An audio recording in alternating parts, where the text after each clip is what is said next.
जगण्यासाठी दिले ज्याने अभिमानाचे स्थान, समाजात जगण्यासाठी दिले ज्याने अभिमानाचे स्थान, साहित्य आणि लोककलेतून केला समाजाचं पुनर्निर्माण, साहित्य आणि लोककलेतून केला समाजाचं पुनर्निर्माण.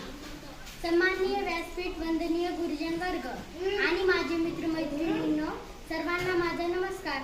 सर्वप्रथम सर्वांना लोकशाहीर अण्णाभाऊ साठे यांच्या जयंतीच्या खूप खूप शुभेच्छा. अण्णाभाऊ साठे यांचा जन्म 1 ऑगस्ट 1920 रोजी सांगली जिल्ह्यातील वाटेगाव येथे झाला. त्यांचे पूर्ण नाव तुकाराम भाऊराव साठे असे होते. त्यांच्या वडिलांचे नाव भाऊराव व आईचे नाव वालुबाई होते. त्यांना गरिबी व भेदभावामुळे शिक्षण घेता आले नाही. त्यांना जीवनात खूप संघर्ष करावा लागला. न शिकताही त्यांनी साहित्य क्षेत्रात प्रचंड कामगिरी केली. तसेच लोकशाहीर म्हणून नाव लौकिक झाले. रशियात जाऊन छत्रपती शिवरायांचा पोवाडा गाणारे ते पहिले भारतीय होते.